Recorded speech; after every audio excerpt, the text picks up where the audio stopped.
Welcome back to Half the Battle. I'm your host, as always, Daniel Levy, your guest co-host, Nick Kalikas. Today, we're going to be talking about UFC Columbus because Curtis Blaydes is taking on Chris Daukaus in a heavyweight main event. Blaydes trying to secure that elusive UFC title shot, and Daukaus trying to get right back into the win column. I have a feeling this fight's not going to go 5 rounds, Nick.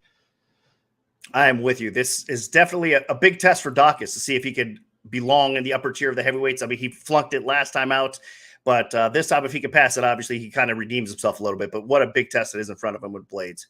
And another homecoming for Matt Brown. I mean, I have a feeling you might have been in attendance when he fought Eric Silva a long time ago. I mean, I heard it was absolute ruckus when he fights in Columbus. Look, I've had the pleasure and the privilege of seeing Matt Brown compete in my hometown, Atlanta, when he gave Wonder Boy his first ever L, the Jake Ellenberger fight. So every single time he fights in my hometown, it's pandemonium. I can only imagine what it's like in Ohio. Yeah, I mean, he's obviously a fan favorite in Ohio. There's no doubt about it. Well-deserved. I mean, what he's accomplished throughout his career, I think the guy's been an overachiever, meaning that we didn't expect him to go on this amazing run towards the welterweight title. A lot of people probably forget he was an actual legit title contender at one point, one of the best welterweights in the world. So it's always awesome to see a guy that brings it every time he steps in the cage like Matt Brown does, right? Every time. I mean, there's no doubt you're going to get a fight when he's in there.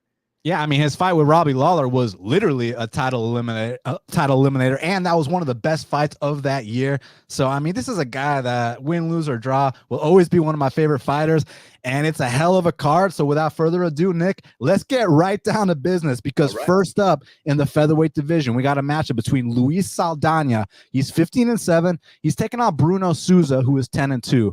And currently, they got Luis Saldana minus 115. The comeback on Bruno Souza is minus 105. So it's a pick 'em with a slight lean on Saldana. This is actually one of the trickiest fights for me to call on the entire card, Nick. I mean, look, you got the elusive point fighting karate style of Bruno Souza taking on kind of a longer, rangier volume guy in Luis Saldana. And I got a strong opinion on how they fight, but not on a pick itself. I want to hear you first. What do you think about this opening bout? Yeah, I think Pick'em is about right here because it is a tricky fight. Both these guys prefer to stand and strike. It should be a fun striking battle, I think. I mean, both of them are to the point where in their careers where they can take the fight to the ground if needed and have some success there as well. But more than likely, it's going to probably stay up on the feet. And if it does, it should be a fun one. And it could go back and forth. My question with Saldana is his cardio and conditioning because we see he's kind of a front runner. He starts off very strong, but then you get him in late round 2, round 3, he starts fading a little bit. And that's when Souza, I think, can kind of take over. So for me, I actually like Souza because of that. I think his durability is there, and I think he could probably win round 2 and 3 and squeak out a very close competitive decision, in my opinion. Nick, it's tough for me because with Luis Saldana, so his UFC debut and his subsequent appearance against Austin Lingo, I mean, the first 5 to 7 minutes, this guy looks amazing. He actually looked the volume, the different combinations of his strikes going to the body, going up top. Like, I like everything about him. And then you consider the fact he's training at Fight Ready.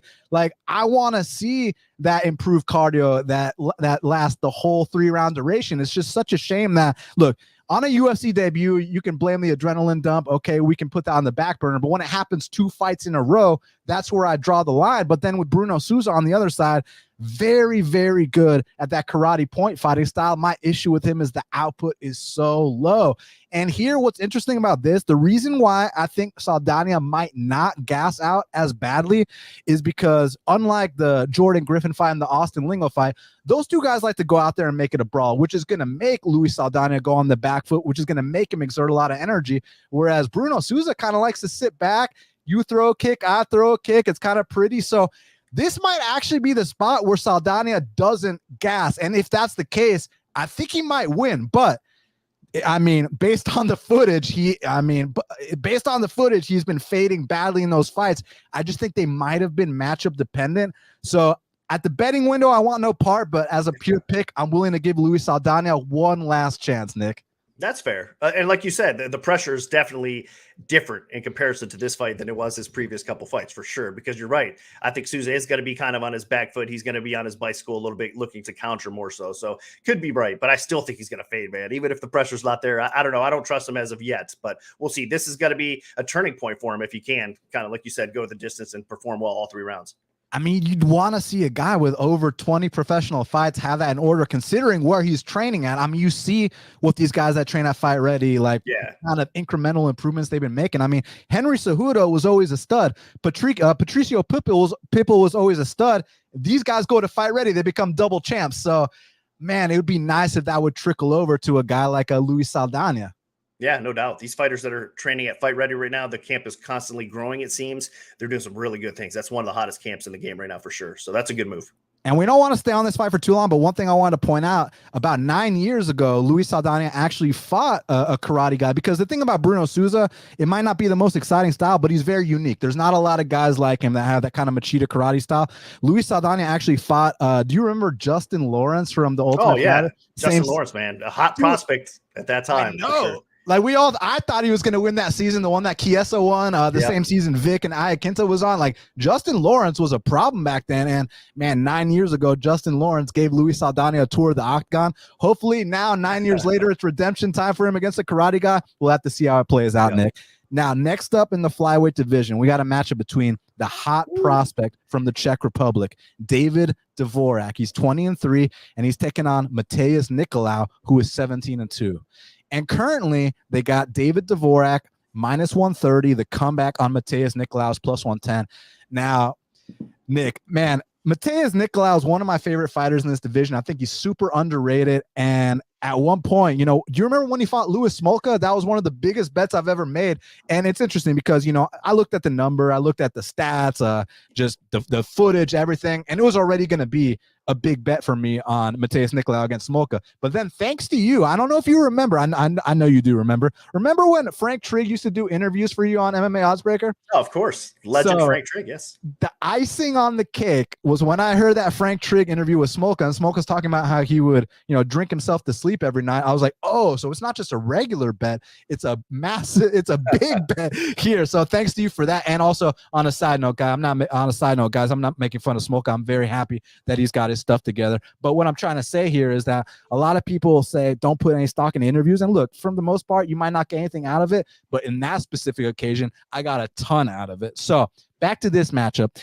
I think that Mathues Nicolau, I think he's good everywhere, man. I mean, his boxing for MMA, the calf kicks, he comes from Novo União, his takedown defense is on point. He's a serious black belt. My only issue with Nicolau is his chin and his confidence in his chin. I feel like ever since that Dustin Ortiz fight, which was a shocker because Dustin Ortiz is not known for knocking too many people out, I haven't seen that same, guy in Nicolau who, is primed to be a future title challenger, which is what I was billing him as back in the day. Now with Dvorak, this is a test for him. This is the best fighter he's ever fought in his entire career.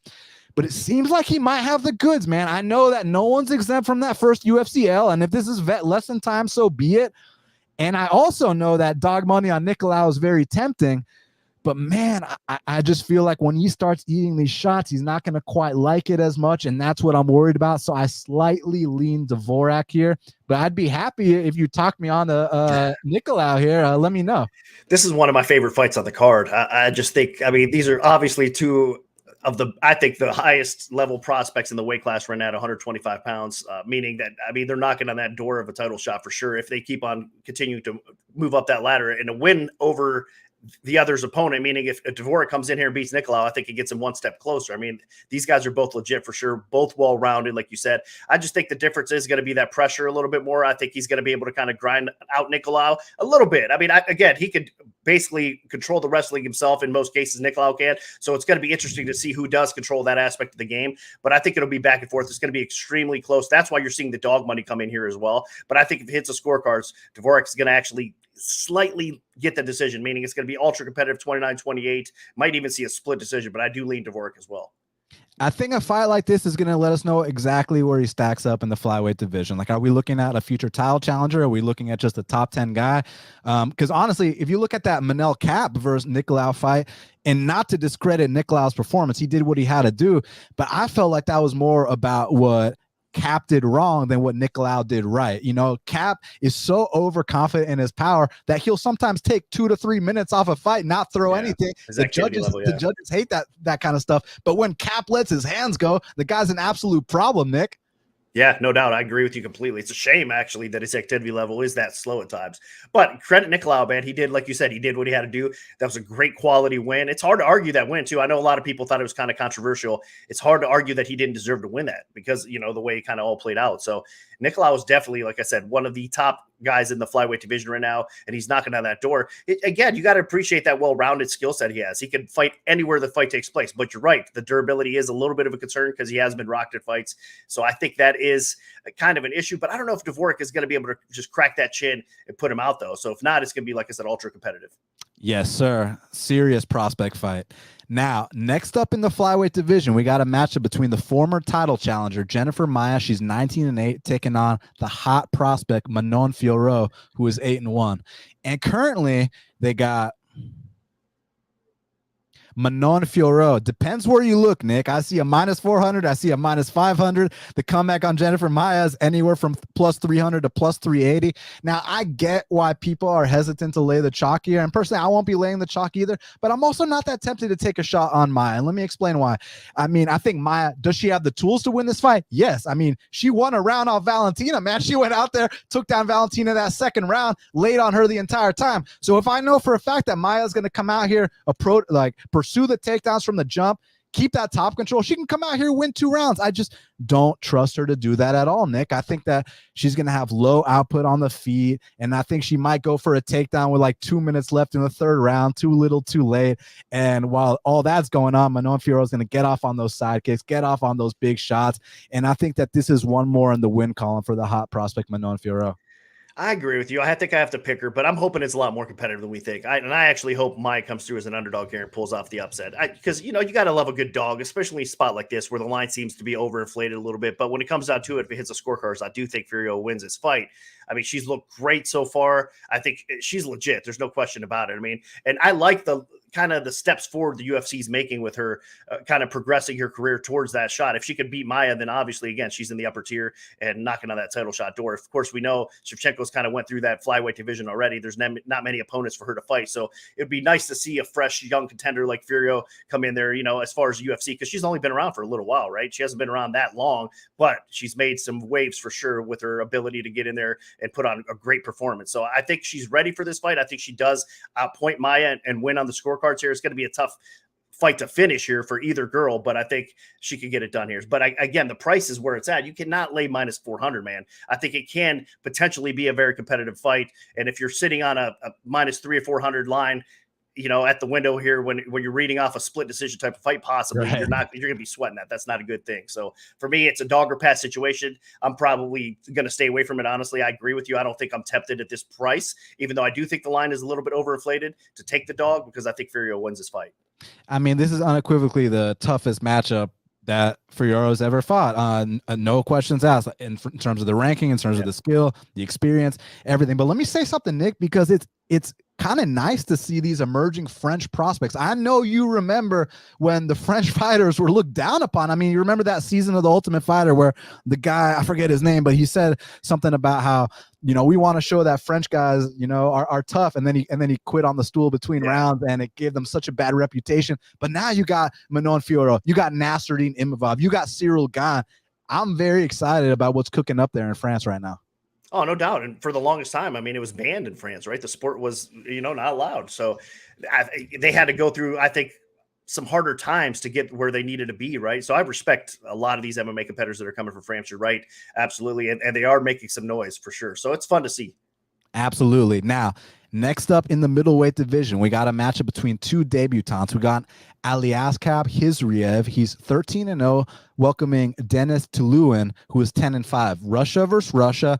And currently, they got it. Depends where you look. I see a -500, but yesterday I saw -800 somewhere on Khizriev. And the comeback on Denis Tiuliulin anywhere from +375 to +425. So This is an interesting one. So I actually took Khizriev, but I took him at minus 325 and parlayed him with Good someone bet. later on the card. And I mean, listen, minus 325 and minus 800 are two completely different bets. I know you know that firsthand, Nick. So listen, I got the best of it. I'm happy about that. And what I like about Khizriev, man, is that, look, people are going to criticize him. Oh, he's a 5'9" middleweight. Yeah, but when you're a grappler and you got that lower center of gravity, that's actually an advantage as far as I'm concerned. And this guy doesn't play around. He knows exactly where his strengths lie. And I don't think he's even going to waste time on the feet too much. Maybe a shot or two just to make the guy think, and then he's going to level change. And the thing with this Tiuliulin guy, actually on the feet, he's very dangerous. Reminds me a little bit of power. Reminds me of like a Russian Dan Hooker. Look, when you think of the Russians, you think about the sambo, the wrestling, the grappling. This guy's a striker. He's a knockout artist. And he's very tall and long for the weight class. So if Khizriev decides that, oh, it's my UFC debut, I want to stand and bang until one man falls, well, then there is a live underdog. However, based off this guy's history, he's going to go out there, whether it's the single leg, the double leg, a body lock, whatever it takes. He's going to take this guy down, and I think he's going to submit him in the first round. So give me Khizriev for the dub, Nick. Oh, no doubt about it. And you know what? I'm kind of mad at myself. I mean, the whole market opened this fight way too low, including myself, right? So we disrespected Khizriev. Now, what you're seeing, we have it at minus 845 at Circa. The comeback is plus 610. We did get hit on that side from sharp action. And of course, then we reacted to it and trying to get money back on the dog. And we have gotten money back on the dog already, too. People are taking bites because of what you said. Tiuliullin's power is definitely going to come into play here. That's a shot to win this fight. But you know what? Khizriev is not bad on the feet either, though. That's the thing. I mean, again, what you said is true. He's going to go after the takedowns, and he's got a huge advantage on the ground. There's no doubt about it. If you look even his resume, he's fought quality competition in comparison to Tiuliulin. I mean, the resumes kind of speak for themselves as well. So I don't think Tiuliullin's ready for this spot. Like I said, I'm kind of mad that we did open Khizriev a little bit low overall market wide. We should open it a little bit higher, and we're paying for it as well as far as the action of the parlays and everything coming in. But again, thankfully, we're able to attract some dog action as far as the sportsbook goes. So I don't think it's going to be as bad as it looks now. Going from minus 300 to like minus 800 or 900 is not a good thing in most cases if you're taking real limit bets. So that being said, I don't think it's going to end up being too bad, thankfully. But yeah, I think Khizriev rolls. He's definitely an interesting prospect. I think he's legit. Yeah, I think I seem to recall Dana questioning if, maybe he should go with the people at the PI, drop to 170 pounds. That remains to be seen. I mean, maybe the fact that he's not cutting weight aids him. It just depends how these fights play out. Maybe not this one, but maybe the ones where he starts fighting some more established UFC fighters. But what I love about this guy, obviously, like I said, he knows where his strengths lie, but it's not just a submission game. You've seen this guy's ground and pound, Nick. I mean, he's absolutely vicious. Yes. Love it, man. That's why I think he's an exciting prospect, man. There's no doubt about it. Because again, most of his fights, you watch his fights, he's not ever a dull fight, man. He brings it, from start to finish. He seems to be the real deal for sure. I agree with the size. It's a shame sometimes when you're kind of stuck in between a weight class. And I think that might be the case for him. But yeah, I mean, other than that, though, I think he's going to perform relatively well, especially if matched right. And this is definitely a good matchup for him. I agree. Now, next up in the bantamweight division, we got a matchup between Danaa Batgerel. He's 12-2, taking on Chris Gutierrez, who is 17-3. And currently, they got it. All the odds are like all over the place. They're not in the order of the fight, so I gotta look around here. Okay, here we go. Minus 150 Batgerel. The comeback on Chris Gutierrez is plus 130. Interesting, because yesterday I saw a minus 130 on Batgerel. So, this is a line that's been fluctuating back and forth. I mean, Nick, I think this is one of those where you got the explosive, fast, heavy hands of Batgerel versus the very elite kicking game of Chris Gutierrez. How you kind of see this one playing out? I think Gutierrez is the better striker, despite Batgerel's, power, like you said. And he's not a sloppy fighter by any means. So I'm not saying that he's not a technical fighter, because it's fun to watch him. I mean, he does have clean technique. And, man, he's just got that crazy, stunning power on the end of those fists, man. I mean, he hits like a truck, right, for that weight class especially. So he's very dangerous. But I still think Gutierrez is the type of person that defensively he can be on his bicycle a little bit, kind of counter shots. Again, utilize those leg kicks that he does very well. And if he can survive that first round, which I think he will be able to, I think round 2, round 3, he can start picking them apart a little bit more. So I think it's a dog or pass situation. I kind of like and lean Gutierrez in this spot, to be honest with you. I mean, I feel where you're coming from. I mean, Gutierrez has been putting up the numbers. He's got probably the best kicking game in the bantamweight division. I mean, I've talked to guys that have faced him, and they said that even when this guy kicks you with his toes, not the shin, with the toes, it burns. It's like nothing that you could prepare for in the gym. And to take it a step further, Danaa Batgerel is open for those kicks, as you saw in some of his fights, the Guido Canetti fight, for example. But that being said, one thing I did also notice on the tape was that Batgerel actually has quite a bit of a speed advantage here. And that's one thing I'm worried about for Chris Gutierrez here, because I know Gutierrez, he's fantastic at his game. He knows exactly where his strengths lie, and he's not going to fight uncharacteristic. He's going to be backing up. You give this guy an opening for counters. I mean, the leg kicks, the spins, and don't sleep on his punches either. And from time to time, he will mix in a takedown or two. So I like the development I've seen from Gutierrez. But right now, I think this guy, Batgerel, is riding on serious confidence. I mean, you see the looks in these guys' faces when they get hit by him. I mean, look, I guess we can kind of put the Guido Canetti and maybe the Natividad fight on the back burner. Those guys maybe have had, chin issues in the past. But Brandon Davis, a guy who's never been knocked out, a guy who put up a tough fight against Zabit Magomedsharipov. When Brandon Davis got clipped by Batgerel, it's like he didn't know what hit him. It was truly like a jolt went through his body. His life flashed before his eyes. That's the kind of power we're dealing with here with Danaa Batgerel. And I've heard a narrative about how, there's concerns that Batgerel slows down as fights progress just because most of his wins have been in the first round. And I actually kind of disagree with that, Nick, because if you look at the numbers of his Haile Alatang fight, which did win fight of the night in his debut, he lost it because he got taken down 3 times. His output actually got better as the fight progressed. So I don't think there's a cardio issue here. So while I feel you that it might be a dog or pass situation, as a pure pick, I'm actually going to ride with the favorite here and Danaa Batgerel. And I expect a very competitive, technical chess match of a striking fight here. Yeah, looking forward to this as well, man. It should be a great fight. Again, another well-matched fight from the UFC. You got to love it. Now, next up in the bantamweight division, we got a matchup between the former Olympian Sara McMann. She's 12-6, taking on another hot prospect in Karol Rosa, who is 15-3. And currently, they got it. Karol Rosa -220. The comeback on Sara McMann is +180. Now, I'm going to let you go first. I got a strong opinion on this one. I don't want to sway you, even though I know I'm not going to sway you, but let me hear what you have to say about this first. I'm personally staying away from this one as well. I mean, Rosa at this point of her career should be favored. I mean, McMann, it's hard to trust her. It's hard to trust her fight IQ at times. It's hard to trust her durability at times. It seems like her conditioning is kind of sketchy, but the girl is a freak in as far as physical freak and talent. Man, she has a skill set. She's one of the best wrestlers we've seen all time in the ladies divisions, right? She's phenomenal. And don't sleep on her striking. I mean, she puts her hands together relatively well. I think she's gotten better in the boxing aspect of things too. And of course, she gets top position. She has nasty ground and pound. She doesn't stay active as much as you like to see when she's on top or whatnot. And she's got some submission skills. So she has a lot of great attributes to possibly win this fight. But at the same time, I just think I don't trust her fight IQ. I think Rosa does have enough power on the feet to make this interesting. I think the wrestling obviously is going to come into play here. They're both going to try to take each other down. I mean, McMahon should be able to stuff the takedowns, right, and out wrestle her, you would think, in this spot. But as the fight progresses, I think Rosa's probably going to end up landing the finishing shot. So I'll pick Rosa, but I cannot lay the price, man, even so, because I'm kind of waiting for McMahon to kind of go out there and perform like she's able to. And we haven't seen that in a while, but I do think she has that in her still possibly. So for me, I'm being a little bit cautious, I guess, on this fight. So you're waiting for it now that she's almost 42, because when she was in her prime, it wasn't good enough. You know what I mean, Nick?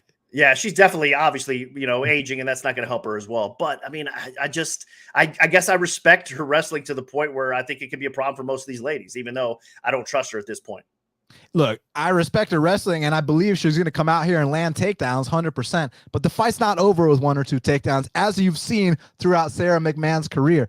And one thing that really stands out about this Karol Rosa, man, is that we're talking about an hour of octagon time to look at. We're not talking about, she had one little finish on Contender Series and, she landed 16 strikes per minute. Let's overblow this stat. No, we're dealing with an hour of octagon time. She averages close to 8 strikes per minute landed. Now, off her back, that we're going to get to the off her back talk here in a second, but on the feet, I think that she's got McMann covered. Look, McMann definitely comes out throwing bombs in the early going. There's no debate. It's just McMann, there's the famous Floyd Mayweather quote, it's one thing to give it, but can you take it too? And I just simply don't think that McMann can take it too. And before I talk about these Karol Rosa numbers, let me bring something else up.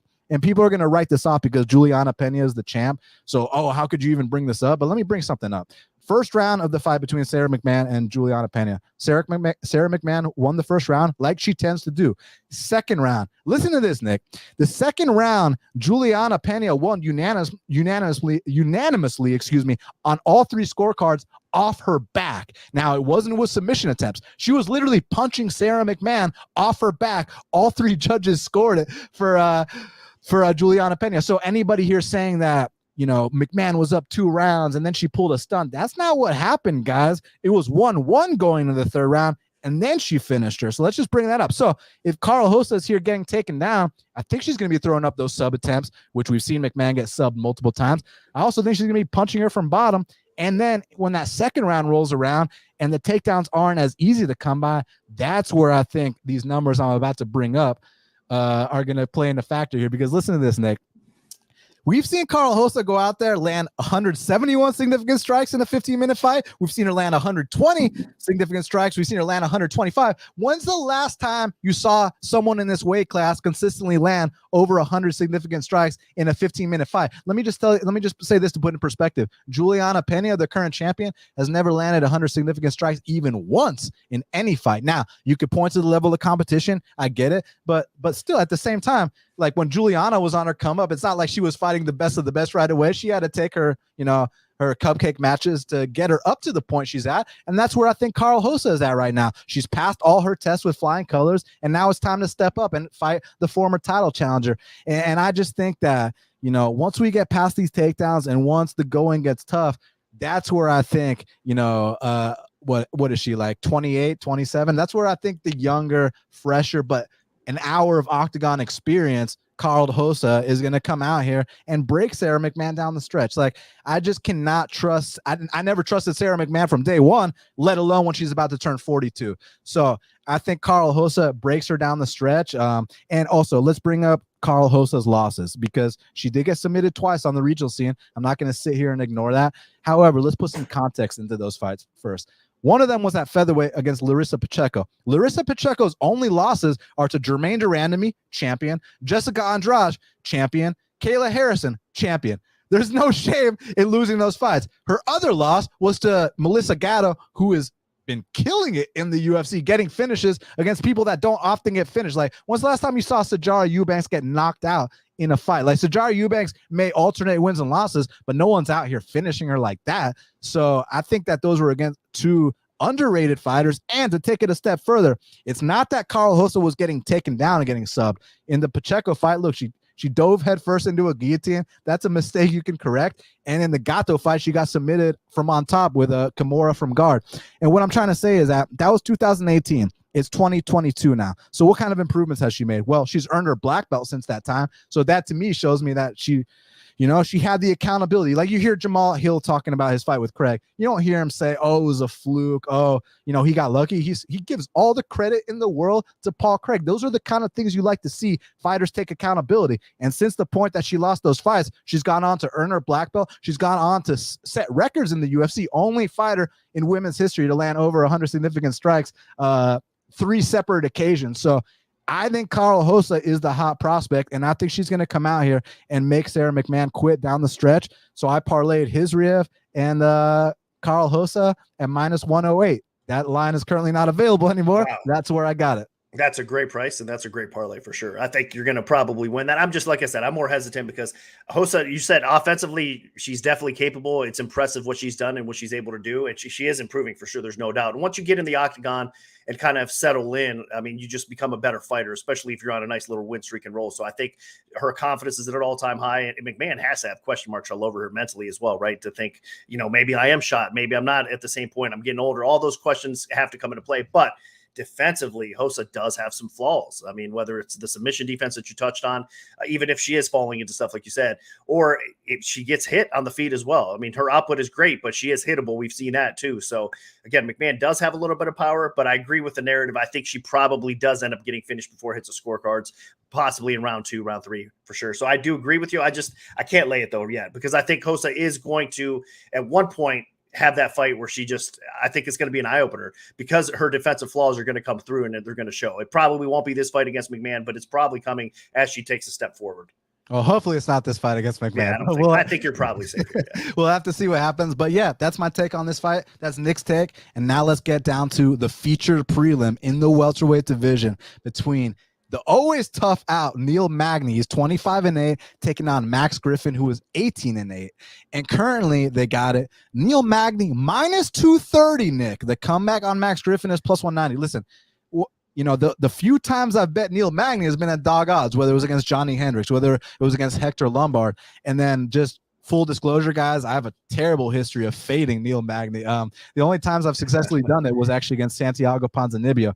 Aside from that, I haven't been good at fading him. Like, these guys fall right into Neil Magny's game plans. Like, you think you're going to come out here, chop his legs down, like many people have shown, like Lorenz Larkin showed, like Santiago showed. But for some reason, these guys want to wrestle Neil Magny. They gas themselves out when they do that. And then from range, Neil Magny, with the longest reach in the weight class, he's going to pile up that volume. He's got some nice takedowns of his own. Neil Magny is very well rounded. So what I want to know, Nick, is what kind of stock are we putting into this resurgence of Max Griffin? Like, I understand the competition might be a little softer. However, the confidence is at an all-time high. It is, man. And I'm a believer. I mean, he's put together 3 impressive wins. I think he just feels like a different fighter. When you're watching him out there, it seems like everything's kind of coming together for him, right? I mean, he's flowing better. His confidence is at all time. He just looks the part right now. But I mean, getting matched up with Magny, man. I mean, he's a nightmare matchup for most people, right? I mean, with his length, with his ability to know how to use it, with his underrated wrestling, he's got the striking as well. Magny's just a nightmare matchup. I mean, if he gets you up against the cage, he can kind of drape on you, try to get the takedown, just slow the pace of the fight down. There's just so many good things about Magny, and his talk about impressive performances throughout his career. I mean, he's pulled off so many great upsets. Like you said, if he's an underdog, it's so tempting to take Magny because he overperforms more times than not. So I think Magny does win this fight. We've seen some sharp action at Circa come in and hit that Magny side as well. But for me personally, I won't lay 230. I won't lay 240 because I do think Griffin's on the rise, man. And he could give Magny some problems. We've seen Magny in the past defensively. Again, he's kind of got a little bit of that tall man's defense, right? I mean, you can get through and crack that chin a little bit and hurt him. And he's also been put on his back as well. I mean, Griffin probably is not that level of wrestler who's going to give Magny a ton of problems, like as far as going for takedowns and getting him down and grinding him out. So I think this is a good stylistical matchup in that regard. But I mean, again, the Griffin improvement tied in with the price, I think it just causes me to stay away from it. But I do think Magny probably ends up edging this fight out. I mean, look, the price, it opened minus 150. Look, okay, minus 150, minus 175, minus 185. Okay. But when we're talking minus 230, Magny's a guy I want to take at dog odds, and Griffin's confidence is at an all-time high. Yep. Listen, I'm not going to pick Griffin, but I might say this is a dog or pass situation at a price like that. Yeah, I mean, it's hard to argue that. Like I said, I think we can lay the chalk, even though we've seen sharps come in and bet it, and respectable opinions, right, that came in and bet the Magny price. I just personally wouldn't do it. Yeah, I mean, I feel them smashing it at minus 150 to minus 175 by all means. Honestly, if you get under minus 190, I would have taken it, because you expect it to kind of trickle up. Yeah, so I think minus 190 and below, there's obviously, as the price goes down, people got to understand it. If you're getting minus 150, it's a bigger bet than it is at minus 190, right? So depending on what price you got, of course. But now, like you said, when it's at minus 220s, 230s, 240s, 250s, I believe it's Circa right now, we currently have it around 270. We got a minus 270 plus 230. And that a lot of times, when we're up that high, the market kind of rises with us a little bit. So that price is probably going to continue to climb a little bit. But at some point, we will receive some buyback on that dog and the price might drop a little bit. But it's going to stay around minus 250s for sure, I think, at this point. And let me say something in Max Griffin's defense, because I've bet against him in the Colby Covington fight. And one more fight, which I hopefully remember here in a second. Oh, yeah, the Elijah Zaleski fight. And let me tell you that this guy gave me a sweat in both. Look, the Colby fight, yes, it was a domination, but I mean, this guy Kimura swept Colby Covington, which one doesn't simply do. And then in the Elijah Zaleski fight, first round, he goes out there, he drops Elijah Zaleski. I'm laying minus 220 on Zaleski. My guy gets dropped. I'm like, oh my fucking God, like what is going on here? So, and now that we're dealing with the most confident, the best version of Max Griffin, I just don't think it's going to be sweat free is all I got to say. Yeah, no doubt. And I hope he comes out here and performs well, right? I mean, I hope he keeps it going, honestly. So I hope he could pull off this upset. Like I said, though, Magny's just so smart, man. He's just so good. It's so like, you know what you're getting. Yeah, talk about a fighter that's got to come to fight that you're not going to have to worry about his fight IQ. You know what I mean? That in most cases, I mean, you can go through the card and say, man, I like this fighter, but his IQ or this and that, right? Magny's one of those guys that you don't have to worry as much about those kind of things, I think, overall. Yeah, so he's definitely a quality guy. Definitely plays to his strengths and definitely as experienced as they get. Because, I mean, I know you remember when he was on The Ultimate Fighter, he got knocked out by Mike Ricci. People were saying, oh, yeah, this ain't going to pan out, guys. UFC debut against Seth Baczynski. We're like, yeah, okay. And then he goes on this massive streak, gets upset after upset after upset. Like, I know you remember when Neil Magny upset Kelvin Gastelum in Mexico as a massive dog. Gastelum started coming back. But that being said, yeah, I mean, early on, wow, I was shocked, honestly. Yeah, that was I think, still one of his best performances of his career. He's had so many great ones, right? So yeah, Magny's definitely legit. Like you said, from the Ultimate Fighter to now, his improvements, it's all the work he's put in, man. He's surrounded himself with a great camp, great team, and then the effort that he puts in to get himself where he is. So, and he never turns down a fight, right? I mean, not that I've heard, like he's game to fight anybody, anytime. Give me any prospect you want. I'll step in there and fight him. So you got to respect that. He's a true fighter. Yeah, so I'll be curious to see how Griffin responds to this massive opportunity in his career. Yeah. So we're going to talk about the main card now, but before we do, everybody do us a huge favor. Smash that like button, hit the subscribe button. Truly appreciate it. Now, kicking off the main card, we got a lightweight showdown between Marc Diakiese. He's 14-5. And he's taking on Viacheslav Borshchev, who is 6-1. And currently, they got Slava Borshchev, he's minus 160. The comeback on Marc Diakiese is plus 140. This is interesting. I get the dog money on Diakiese. You want to test out Slava. You want to see if he's really the real deal. We've seen some holes on the ground, this and that. But I'm also under the inclination, like, I get Diakiese is a great athlete. I get that he's paid his dues. But, like, how many times are we going to trust this guy only for him to let us down? Like, at what point do we consider him a busted prospect? Or do we think that he finally, after all these years, puts it together, Nick? Man, I'd like to think he finally puts it together because I like the guy, man. I think it's fun to watch him fight. In most cases, he goes out there and performs well. He's continues to improve his game because when he first came into the UFC, he wasn't as well-rounded as he is now. He's definitely improved. You know, he's filled a lot of those holes that he had in his game, but is it enough? I mean, he's on a 2-fight skid, of course. In this spot here, and Borshchev, I mean, Slava Claus has looked pretty damn good. And if this fight stays on the feet, then we could see that Casey be in some trouble, especially, you know, coming off of, he got kind of destroyed in his last fight right before he ended up getting choked out. But that being said, I think that Casey can make this an interesting fight. For Borshchev, we've seen some defensive flaws on the feet as well. It's not just the ground with him, right? I mean, he's hittable. I mean, offensively, the guy is smooth. He's probably, I don't know, someone that you wouldn't imagine being that effective on the feet, right? If you look at him, I don't know, the way he moves, the way he flows sometimes, it's a lot more effective than you think at times, right? So I do respect that in his game, but I do defensively, he does have those flaws. That Casey is definitely, I think, a decent step up in competition, meaning if he could get by him with the way he's going to try to probably get some takedowns, right? I think that Casey, he's not going to be a dummy. He's going to try to come in here and slow this fight up. Obviously the fight's going to start on the feet and it's going to stay upright. They're going to be going back and forth a little bit. But when that Casey gets the opportunity to kind of clinch up and get this fight to the floor, he's going to probably do so. So I think if he could hang in there, this is going to be a rough fight for Borshchev as well. But I'm looking forward to watching this play out. I can't lay it either, man. I know a lot of people are probably, as the price drops, because we are seeing that dog money come in, like you said, that Casey as an underdog, definitely tempting. We're going to see some people come back and bet Slava Claus as well. And this line will probably increase a little bit. But for me, it's another spot. I'm sorry to say it, but I'm going to definitely stay away from it and see how this plays out. If Slava Claus can get this W, man, it's going to be impressive because I think that Casey's a little bit better than people are giving him credit for right now. Yeah, I mean, listen, the guy's paid his dues, and it's not like the guys he's been losing to are softballs either. He's been in there with very tough competition. And at some point, you want to see these guys finally put it together. It's just a question of if he's one of these guys that will. You know, he did leave ATT. Now, I'm not saying that that's a good thing or a bad thing. We don't know. Maybe he feels better overseas in the UK. Who knows? And then with Borshchev, at least what I like about him, because look, I know everybody sees he's Russian, so they automatically assume if they haven't watched him fight, oh, he's probably got a great grappling game. But that's actually not how he fights at all. Right. His grappling is lacking, but his striking is where it's at. He's a former kickboxer. But what I like about this guy is that he's out his comfort zone, Nick. He's over there at Alpha Male in California working with D1 wrestlers every single day. I mean, you're going to see incremental improvements every single fight. It's just that we've seen Diakiese come out here, land multiple takedowns inside the octagon. But just because he lands one takedown does not necessarily mean the fight is going to be over shortly after. Like, we're not dealing with a third-degree jiu-jitsu black belt here or anything like that. So, to me, the question is, Diakiese gets these early takedowns, Borshchev gets back up. What happens from there? Because I don't think Marc is completely done on the feet. Like, I think he's got a good calf kick game. He's very explosive. He can throw some things you don't expect, the spins. It's just when you come down to, you know, the boxing side of things, man. I mean, I think it's night and day when you talk about Borshchev, man. His hands are very on point. And even though he has been taken down in these fights, it's a massive red flag. And you can truly see that a better guy on the mat is going to capitalize, is going to tap this guy out. No questions asked.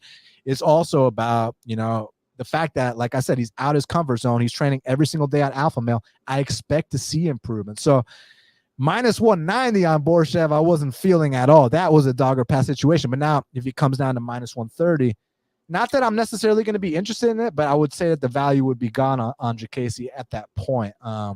Any take on the line movement? Yeah, we have it at minus 148, and we have seen some dog action, obviously, in Diakiese as well. But it's nothing crazy, though. We're not getting, you know, the market is just kind of gradually moving down. I think spots are getting hit, obviously, on that side, right? So the market's just coming down, but it hasn't been like anything crazy as far as a huge amount of sharp action coming into that side either, right? So I think a lot of people are kind of hesitant to bet this fight, believe it or not, because of all the question marks surrounding both fighters. So I think, again, this is a good matchup, though, because another competitive line, if you look at it from top to bottom so far, all these fights that we've been talking about, for the most part, are competitively lined. So I think it's going to be another great fight night card, which is awesome, because we saw, I think, you know, maybe a couple months back. Now, the last few cards I think have been fantastic, probably not getting enough recognition or credit, but we saw a couple cards I think that were a little bit not up to par of what we were used to, right? But now we're starting to get, you know, in these spots where, again, we're seeing a lot of competitive lines, a lot of competitive fights, and this is one of them. So looking forward to it. But you're right, as the line kind of drops down even more, I think it opens up some value possibly in the favorite here. Yeah, so the way I see it playing out, look, I don't have money on this fight, but just as a pure pick, I think Borshchev probably gets taken down early, and if he can avoid getting submitted or pounded out, I think he gets back up, and that's, you know, where he starts to kind of pull away, chip away at Diakiese and land the better shots, possibly get him out of there too. Yeah, he might. But it's a pure pick and not a bet. So, but a great test, though. I mean, really good test to see where he's at, right? Because Diakiese, at least, I think, is one of those guys that if you can beat him, then you're definitely on the right track or on the right path. So this is definitely the right step up in competition. 100%. Now, next up in the heavyweight division, we got a matchup between Aleksei Oleinik. Listen to this record. He's 59-16, and that's all we know about Nick. I know for a fact he's got a bunch of other fights that aren't even on his record. You know he's one of those guys, love this right? guy. I love this guy, man. I mean, I wish he would have got it on the UFC roster a lot sooner than he did. It's a shame, right? I mean, it's one of those guys that I think, you know, imagine if he did come over a little bit earlier where he'd be right now, too. But again, father time catches up to everybody. He's 44 years old, unfortunately, right now. I mean, I know you remember outside the UFC when he was schoolyard headlocking Mirko Krokov. You understand what I'm saying? So this guy is a true vet of the sport. He even fought Chael Sonnen a long ass time ago too. Now on the other side, we got Ilir Latifi, who was 15-8 at heavyweight. Just so everyone knows, you know, former 205er, and currently they got it. Ilir Latifi minus 185. The comeback on Aleksei Oleinik is plus 160. This is an interesting one for me, man, because it's like, okay, so on one hand, Latifi's never been taken down in his entire UFC career, also never been submitted. On the other hand, you know, this guy, Aleksei Oleinik, I mean, when was the last time you saw a guy get full mounted and pull off a submission from the bottom full mount? Like, Aleksei can do things that other guys simply can't do. He's a freak, yeah. And then there's questions of, does Latifi even have a neck to choke? And then on the feet, my concerns are this. I do think that sometimes Aleksei Oleinik kind of goes a little bit kamikaze, just comes right at you, throws everything he's got. But no pacing whatsoever. So if he can't get you out of there, then you'll start to wilt a bit. And then the output on the Latifi side is not quite there, but the power is there for sure. And to take it a step further, Latifi's kind of been grinding out some of these last few fights. Can he have success doing that against such an established grappler like Aleksei Oleinik? I would not try to grapple with Oleinik at all. I mean, the path to victory, there's no way. The path to victory, obviously, for Latifi is knocking him out. I think he's capable of doing that. That's why you're seeing him favored. Right now, we have it at circa minus 200 plus 175, and we did see some sharp buys on that price around minus 165, minus 170, minus 175 on the Latifi side. So that's why we pushed the line up a little bit more. It's another tough spot, man. Oleinik is one of these guys, such a savvy vet, that, man, he's capable of finishing anybody. Like you said, he's got such an unorthodox submission game, and it's so effective. And then even on the feet, I mean, he is dangerous. You got to respect it because he's throwing bombs early on, like you said, man. I mean, it's not the most technical at times, but if he lands a shot, you're in some serious trouble. And he's going after it, right? And at this point of his career, he's got nothing to lose. So he's an ultra dangerous heavyweight, even at age 44, very capable of finishing fights. But that being said, I think Latifi, his durability overall has been pretty good. And again, he's going to have the speed and power. And I think he's very difficult, obviously, to take the floor as well. Even though Oleinik's going to have that big size advantage here in this spot, I think Latifi eventually catches that chin and puts him out, which is kind of a shame because, again, I'm a big Oleinik fan. I don't want to see the guy get knocked out again, but I think that's probably what happens here. Let me ask you your opinion on this, okay, about the action coming in, the sharp action on Latifi. Is it, in your opinion, more of a fade on Oleinik, the fact that he's 44 years old, he's on a 3-fight skid, it seems like we're at the tail end, or is it a bet on Latifi? Because there is a difference between the two. I think it's a little bit of both, to be honest with you, because I think they're respecting Latifi's power in this matchup. And again, the durability of Oleinik right now, it factored in with his age as well. So I think it's a combination of both, to be honest with you. I think they're seeing kind of the light at the end of the tunnel, thinking to themselves, like, this is a spot where more times than not, there's value here at that price. So that's why they took it. Now, as it gets to minus 200, it's starting to get obviously to that price point where I wouldn't be surprised if it moves up a little bit more, because again, we'll see some people looking for parlays, looking to kind of, a lot of players out there, even some of the big bettors that aren't necessarily sharp players, if they see a line steam, like if a line moves up to minus 200, they're just going to jump on it too, thinking, oh, this must be the right side. So here I'm going to get on as well. And you know what I mean? Then before you know, you have even more action, even if it's not a good price or whatnot too. So it might increase a little bit, but I don't think it's going to fly too much longer. And I don't think any sharps are going to realistically at this point come in and kind of lay that type of chalk either, at least at this spot.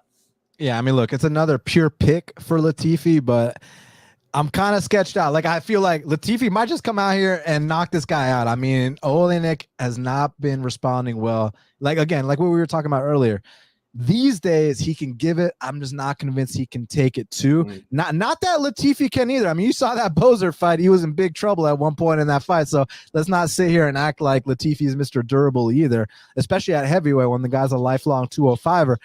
It's just, on principle, I do kind of got a fade to do that. Turns 45 his next birthday, already on a 3-fight skid.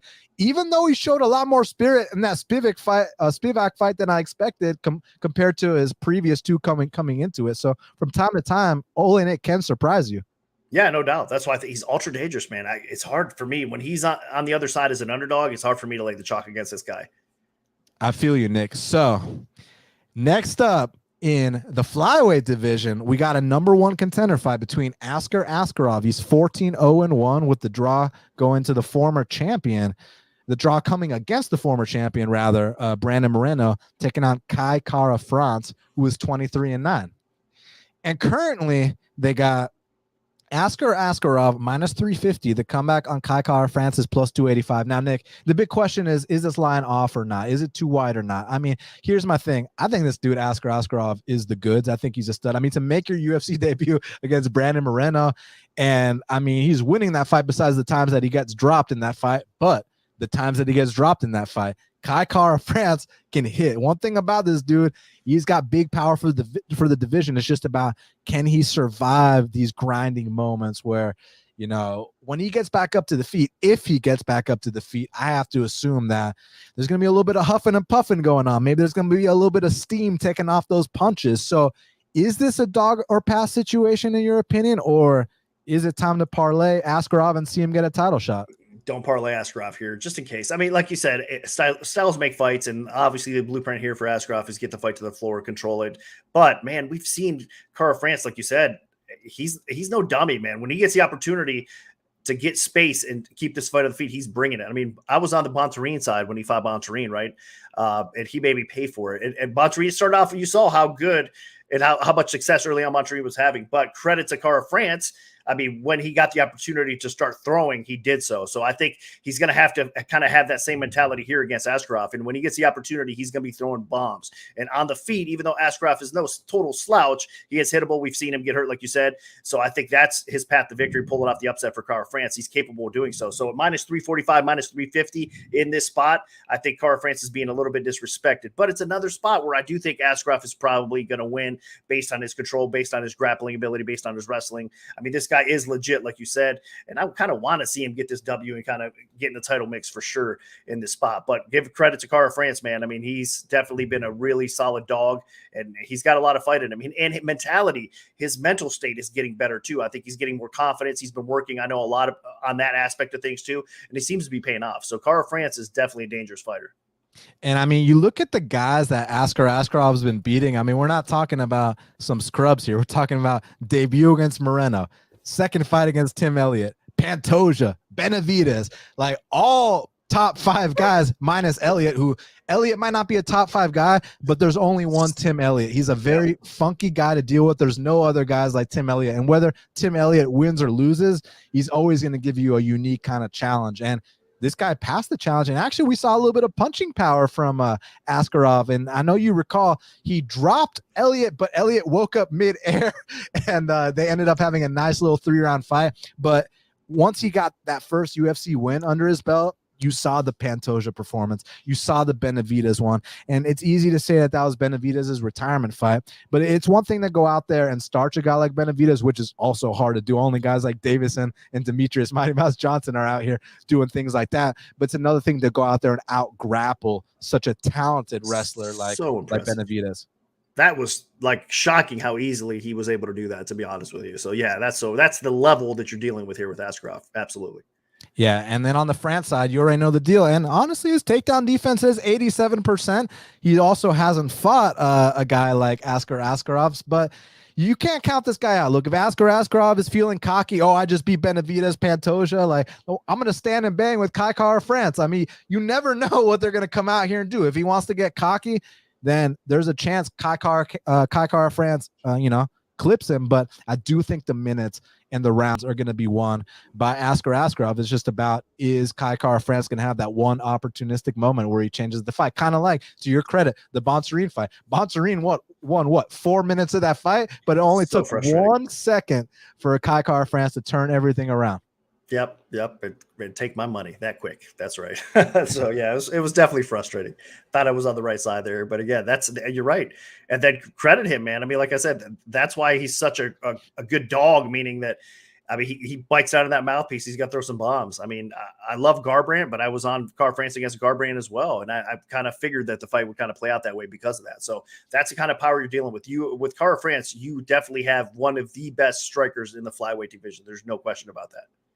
No questions asked. Now, guys, before we talk about the featured bout between Matt Brown and Brian Barberena, which is going to be pandemonium, do me a huge favor. Smash that like button, hit the subscribe, leave us some comments, share, retweet, everything. We truly appreciate it. Helps grow the channel. So thank you guys so much. Now, featured bout in the welterweight division. We got Matthew Immortal Brown. He's 23-18, taking on Brian Bam Bam Barberena, who is 16-8.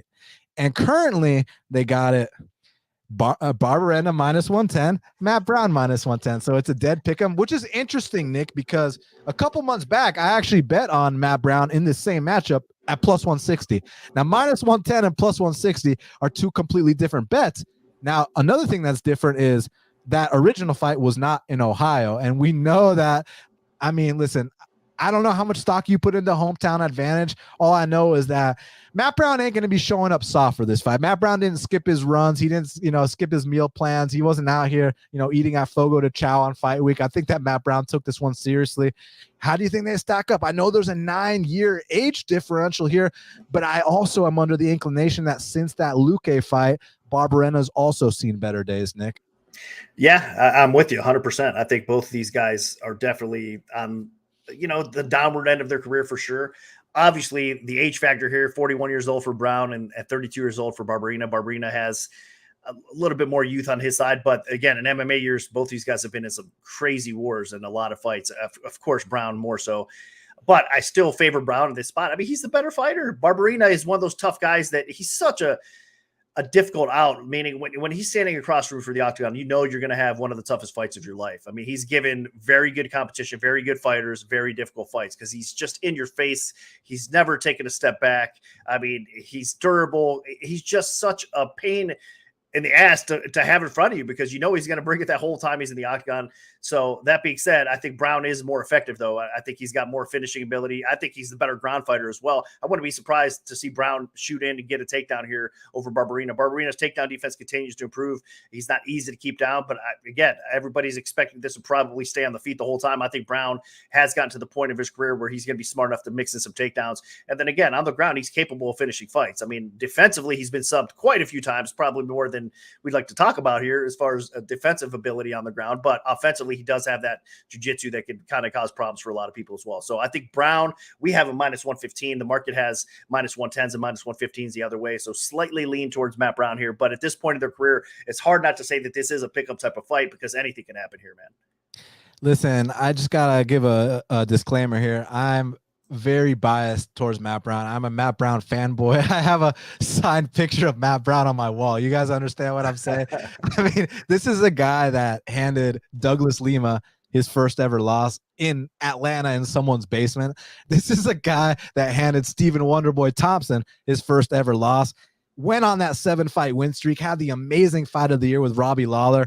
And he's beat some legit guys since then, too. I mean, he finished Tim Means, went out there. Listen, the Diego Lima fight, I kind of think it was a situation where, Diego did take so much damage against Bilal. He didn't come back the same, but Diego was also in there, asking Matt Brown for an autograph and a selfie in the middle of the cage. But still, to see a 41-year-old or a 40-year-old go out there and still have the same power. They say power is the last thing to go. I know Matt Brown can crack. And with Bryan Barberena, I'm curious about your opinion on this, man, because it's like, okay, I know that these last 3 guys he's fought aren't the best compared to the guys he used to fight. I'm talking about Darian Weeks. I'm talking about Jason Witt. I'm talking about Anthony Ivy. So, like, on one hand, should I view it as, like, hey, at least he's, like, having competitive fights with young, hungry guys? Or should I view it as he's having competitive guys with people that are nowhere on his level? Yeah, that's the difficult thing to kind of decipher there. I agree with you because the level of competition has been a little bit weaker, and you can kind of see that decline a little bit in Barberena, but he's still tough. He's still, if you look at his last fight against Weeks, I mean, he was still bringing it. He still was in there to win it too. So, even though he's kind of taken a step back, I still think he brings it and he's capable of performing at a decent level. But you're right. I mean, having closer fights with a lower level competition kind of is a head scratcher. And on the other end of it, I mean, if you're looking at it, a guy like Matt Brown still has shown some decent things in the octagon, despite, his loss to Beza there, which obviously Beza before his last loss was a rising prospect. A lot of people thought that there's a lot of great things and possibly, obviously, there's still a lot of life left in Beza. So that's not necessarily a bad loss in a spot like that. So I think Brown has left in the tank to probably win this fight. But again, the durability is the problem I have, though. I mean, we've seen that chin kind of give in a little bit too much now as he's getting a little bit older. And again, although the kind of wear and tear has affected him in his career, Barberena doesn't have crazy amount of knockout power, but he probably has enough here. So when these guys are exchanging, I think Barberena is a little bit more durable at this point of his career. I trust that aspect of him, but I think Brown is the better fighter and he's capable of winning this fight. So I hope Brown's chin does hold up here because I think he wins this fight if so. And the reason I think that Barberena hasn't come back the same since the Luque fight is this. If you watch that Luque fight, especially the first round, I mean, Barberena's eating knockout blows flush on his chin and just looking at Luque and smiling. Like, this dude is absolutely ridiculous, and that's what he used to be known for. I mean, you remember when he was the guy that beat Warlley Alves when Warlley Alves had all the hype in the world, and it's because he was able to eat those big shots, come back in the later rounds, even dropped Leon Edwards, who's about to fight for the title. So Barberena's done some real things, but the reason I don't think he's come back the same is when you're able to eat those knockout blows by Vicente, no problem. Like, and guys, he didn't get knocked out until like 6 seconds left in the fight. He was eating knockout blows all night in that fight, no problem. but now he's starting to get dropped by guys like Jason Witt. And also, to take it a step further, not only getting dropped by Jason Witt, he's not knocking out Jason Witt, which is also a big red flag for me. So I can't be too confident because of the age and where they're both at. And one thing I like about both guys is even though they're, both kind of declining, and that's with all due respect to two guys who've, shed blood, tears, sweat inside that canvas. Love them both. But they both still try to do what they used to do. Like they're still trying to, Matt Brown still tries to fight like Matt Brown. It's just a kind of step slower, right? But I'm still going to go with Matt Brown here, guys. Listen, you don't have to tell me here. I'm very biased, one of my all-time favorite fighters, but I think he's going to be buoyed by this crowd, and I think he might have something for Barberena come Saturday night. So Matt Brown is my pick here. Good. I hope, obviously, being an Ohio guy, I'm friends with Matt Brown as well. I'm always going to root for the guy. Hard to pick against him. It's going to be a difficult fight, but I think he's got enough left to win. So go Brown. And also, Matt Brown, most knockouts in welterweight history and most finishes in UFC welterweight history. So the man's got records to his name too, Nick. Overachiever, man. Like I'm saying, this guy, he put in the work. He's just tough as nails. I mean, again, talk about a true fighter.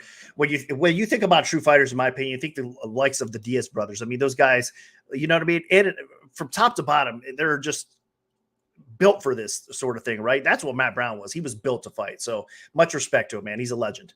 Absolutely. So co-main event coming up. Everybody do us a huge favor. Hit that like button. Now, co-main event of the evening in the flyweight division. We got Joanne Wood. She's 15-7 from Scotland, taking on Mexico's Alexa Grasso, who is 13-3. And currently they got it.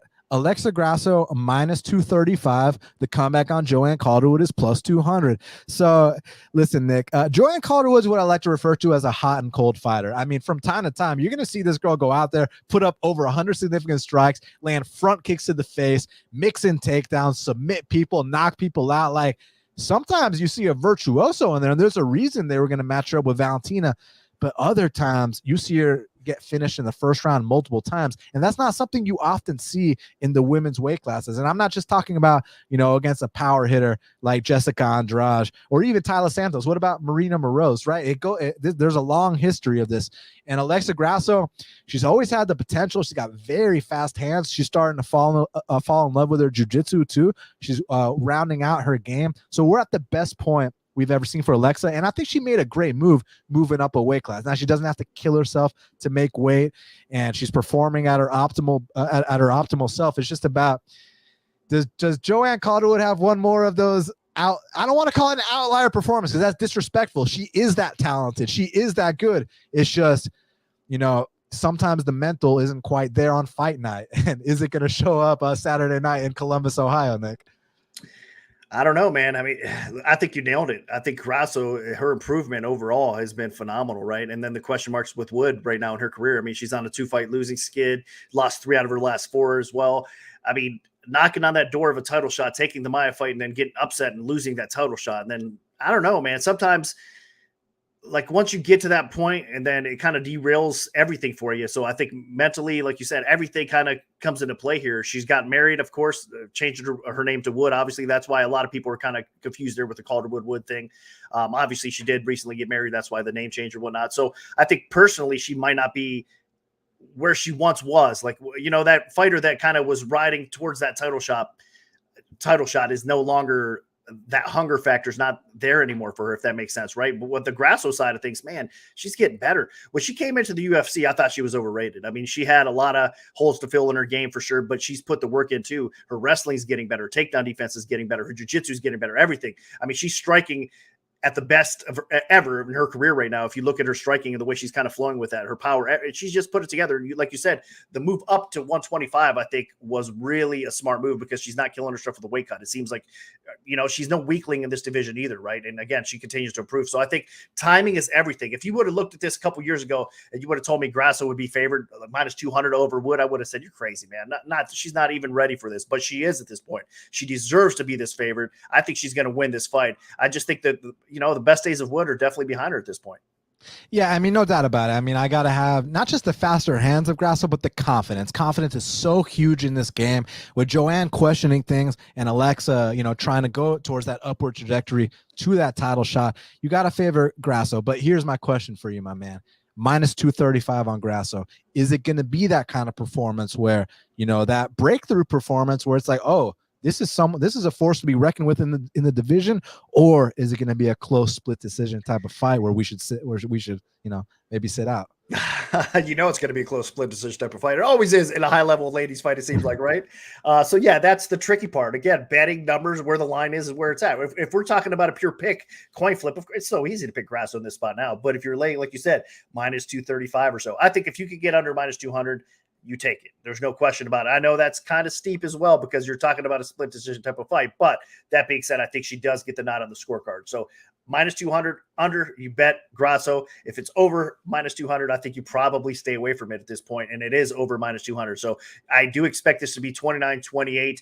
Look, the state of MMA judging is awful. We've known that for a long time now. It's no secret, right? They don't even know how to score fights, man, and they really don't. It's just all over the place in most cases, which is very frustrating. Again, I understand they have their criteria and they're trying to stick with a certain criteria, but it just seems like all of them are not on the same page, when it comes to the judging. So you got to factor that in as well. It's going to be a competitive fight. We know that. So you got to be concerned a little bit with the scorecards. But that being said, that's why I think minus under 200 is still a play for Grasso, because I think she has gotten to the point where it should be clear enough for her to win at least 2 out of 3 rounds in this spot. You saw that 30-27 Corey McKenna scorecard last week? Holy cow, man. Yeah, it's ridiculous, man. We see, like, it never fails, right? Every week there's something that we're scratching our head about. But on the flip side, Nick, and here's where, I have my questions, is that we've seen people go out there and look minus 400 against Joanne, whether it was Tyler Santos. And guys, we can sit here and say Tyler's about to fight for the title. Yeah, but Tyler wasn't out here finishing anybody out, finishing anyone else out in the first round, dropping them twice, submitting them. We've seen multiple people finish Joanne. So it's like if Joanne, has checked out, then there might be a chance that Aleksei covers her price tag. Yeah, no doubt. I think it's very possible. So we'll see. But again, I'm just concerned, I guess, about the judging. And these two ladies are definitely high level, so should be somewhat competitive back and forth. But I do think that it could possibly end up looking like that as well. Just a clear unanimous decision win for Grasso, especially with the way she's improving, man. I wouldn't be surprised at all. Yeah, look, the history of the judging scares me as well, Nick. So no debate on my part there. So main event of the evening in the heavyweight division, we got Curtis Blaydes. He's 15-3, taking out Chris Daukaus, who is 12-4. And currently, they got it Curtis Blaydes minus 410. The comeback on Chris Daukaus is plus 310. So this one's cut and dry for me, man, because look, there's a lot of questions, but if Curtis Blaydes decides that, listen, I'm on a win streak, like, let's go out here, test my stand-up against Chris Daukaus, well, then it's not going to be a minus 410 type spot. And you saw that Derek Lewis fight he had. And let's not even talk about the fact that Blaydes got knocked out in that fight. Let's talk about the fact that he landed 0 takedowns in that fight. That's what I want to talk about. If he comes out here, wants to stand and bang with Chris Daukaus, who has a reputation for having some of the fastest hands in the heavyweight division, well, that's Daukaus' path to victory. Now, where the questions lie, Nick, is I don't know shit about Daukaus' takedown defense in 2022. I know a few years back he wasn't stuffing takedowns and he was getting, beaten up on the ground, but a lot of people have failed to mention a key detail. Chris Daukaus is a guy that completely changed himself around. I believe he lost 30 to 40 pounds. And from going to a guy that was losing to, people that Juan Adams was beating, to now he's top 10 in the UFC heavyweight division. Like, that's a career turnaround. So I just can't watch fights from 2014, 2015 and use them as evidence he's going to lose this fight. But what I can say is I haven't seen anything takedown defense, get up game wise. Like, it's such an unknown for me. So I have to favor Blaydes for that reason, man. I mean, and one thing I've been talking about for a long time on this show, and especially lately, Nick, is that these guys that can attempt takedown after takedown after takedown without getting discouraged, those guys are such a matchup problem. Like, you put into perspective, Curtis Blaydes, he attempted 25 takedowns against Volkov. He landed 14 successfully. You look at these guys coming up, the Bryce Mitchells, the Merab Dvalishvilis, the Bilal Muhammads, the Nick Maximovs even, and then on a higher level, Khabib and Islam, right? Like, these guys that, because there's certain people, like, and not to throw any shade by any means, just trying to point out an example. Like, you watch Cody Brundage's fight on Contender Series versus William Knight. First takedown didn't work. All right, let's go home. Whereas these other guys, the ones I mentioned, the first few takedowns get stuffed, they're not discouraged at all, and they'll keep pushing that pace over and over and over. And those guys are making money, and that's an angle I'm riding to the bank all of 2022. It's just now we're dealing with a minus 410, so there might not be too much value here. But when there is value, I love betting on those guys. So give me your take on this. Daukaus isn't ready for this, man. I mean, he does have a shot at the knockout, of course, because Blaydes defensively on the feet, you know, obviously that's kind of his kryptonite for sure. And sometimes fight IQ. I mean, that shot attempt on Lewis, holy cow. I mean, everybody saw that coming, and the timing of that uppercut was just fantastic from Lewis. That was a phenomenal, you know, knockout, of course. But that being said, I mean, you're talking about two different levels here. Daukaus, I don't think that he's improved because I think, you know, his brother, you got to credit this, you're right. Iron sharpens iron type of scenario. His brother's found a lot of success in the UFC as well. They're training hard. They're taking it serious. And you're right, man. A lot of people probably aren't giving Chris Daukaus a lot of credit here with the improvements that he's made, because he's definitely got himself in much better shape. He's faster. He's stronger. He's better than he's ever been. If you look at him pre-UFC till now, there's no question about that. But that being said, can you improve to the level of stuffing? I mean, Blaydes is one of the best wrestlers we've ever seen in the heavyweight division. Can you stuff those takedowns? And once you're on your back, I mean, Blaydes has some nasty ground and pound. He's capable of finishing this fight on the floor. So I think Blaydes is going to look to take this fight to the floor, do what he does best, and not mess around here. So if he wants to stand and trade with Daukaus, then that's not very smart. And Daukaus definitely has a shot on the feet. There's no question about that.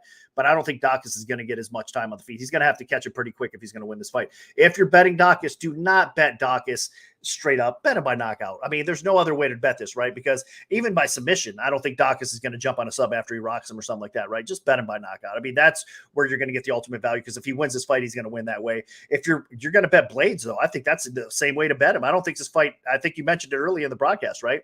I don't think this fight does hit the scorecards. So if you're going to bet Blaydes, I think it's by knockout as well. And he's probably going to do it on the ground, right? By ground and pound stoppage. So I think that's the way to kind of look at this fight and try to find an angle, because you cannot lay Blaydes at around minus 400. By the way, the market is, I'm looking over here at the Don Best screen. That's why I keep kind of looking over to my left here. And we have it right now at circa minus 385, but there is market numbers minus 400s. And as soon as I get off this show, I'm going to call in and probably have this line bumped a little bit more as well, because we are going to continue to see parlay action come in. So I don't want to get lopsided too much on the Blaydes side of things, because I do think this is just too much too soon for Daukaus. We've seen it kind of last time out. Again, this is a different type of stylistic fight, because he's not facing a guy like he was against Lewis that's going to, come in here and try to take his head off. He's facing a different type of fighter in Blaydes. But that being said, still there's levels to this game. Blaydes is on that higher level. Daukaus is not. And let me say one way that Blaydes could have success on the feet here. Oftentimes you can get your opponent so worried about the takedown that their hands start to drop. They start to forget that there's power coming on the side. Like you see the fight between Blaydes and Junior Cigano dos Santos. Now, guys, I understand, Cigano, legend of the sport, seen better days. Okay, we can say all that. But the reason that Blaydes was able to knock him out standing was because the fear of the takedown was so evident that he wasn't even thinking about the shots coming up top. So maybe there is a path for a Blaydes knockout. Now, there's a comment here that I wanted to bring up, and it might not certainly pertain to this matchup per se, because he's responding to you saying that, look, if you're going to take Daukaus, take him by knockout, and I feel you, and he wants me to bring up the Ngannou example. So I bet Ngannou at plus 130 against Cyril Gane, and everybody gave me so much shit like, dude, why the fuck would you bet Ngannou at plus 130 when you can just take the KO prop? Nick, do you know how pissed off I would have been if I took the Ngannou by KO prop instead of the money line? But this is a completely different matchup, and the odds are significantly different too. But you're right about the Blaydes thing. I mean, I wouldn't be surprised if he catches. I just don't think that that's what you want to do here, right? Why even risk it? But Blaydes has enough power on the feet that he could land on Daukaus. I'm not sold on Daukaus's defense on the feet either, or his durability on the feet totally yet either. So, right. So I wouldn't be surprised, even if this does stay upright, if Blaydes possibly catches Daukaus and knocks him on the feet. I just think, why would you do that? Why would you risk that? That's the only way you probably lose this fight, is if you stand and trade on the feet here. So even though you can have a little bit of success, take the fight to the floor and do what you do best. I don't know. But you say, why risk it? His fight with Jairzinho, he didn't shoot as quickly as I wanted him to. He gave a lot of people a scare standing and betting with Jairzinho. Remember that? Yeah, no doubt, man. I mean, that's for sure. Those are not the type of fighters you want to spend too much time on the feet, like we said with. So, yeah, you never know, man. But I do think again, you got to try to implement that game plan. It's easier said than done to kind of close that gap and get in there and shoot without kind of tipping your hat, right? I mean, that's, again, we just said it earlier. That's what he did against Lewis and made that mistake, right? He showed that takedown so clear that Lewis was able to catch him. So I understand it's not as easy as we think to come in here, even if you're a high caliber wrestler, to come in and get the fight to the ground. You got to be smart about it for sure. But I think he will get it done.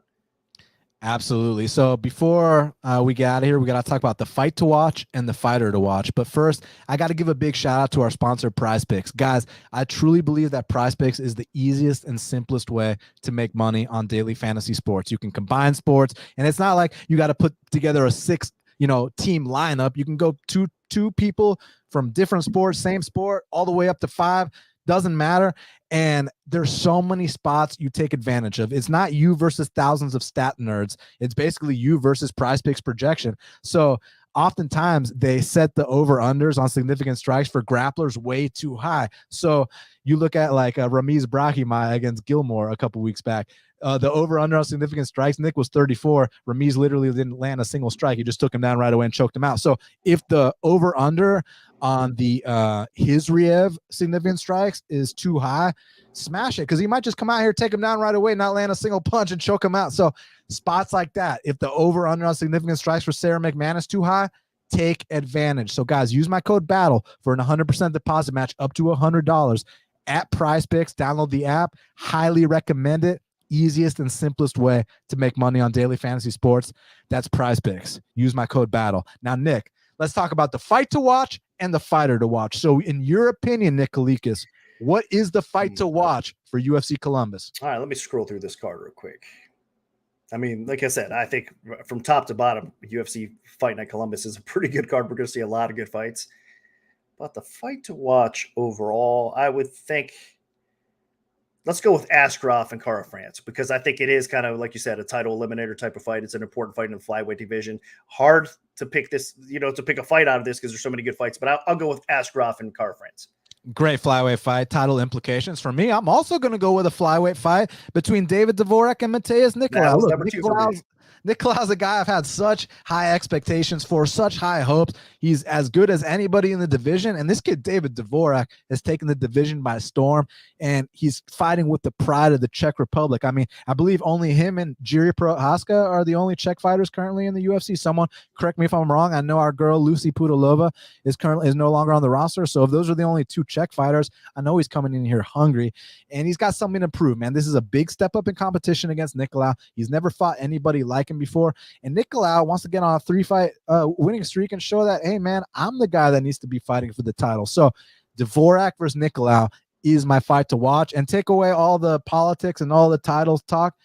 This is just going to be a great fight, man, between 2 high-level flyweight fighters. So make sure y'all tune in for Dvorak versus Nicolau.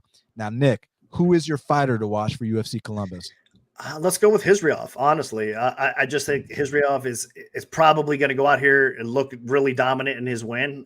So again, I know it's an inflated line at this point. He's minus 800, but again, you got to respect that. He's 800 for a reason. So I think he's an interesting prospect to watch at 185 pounds. So I'll go with Khizriev. And I'm going to go with Matthew Immortal Brown. Look, it's his homecoming here in Ohio. You know what happens when Matt Brown fights in Ohio. It's going to be absolutely electric with fans in attendance. We're not at the Apex anymore. And he's got a willing dance partner in Brian Barberena. Brian ain't about to hug anybody's leg. Brian ain't about to make the crowd boo. Brian Barberena is going to go in there and give Matt Brown exactly the fight he wants.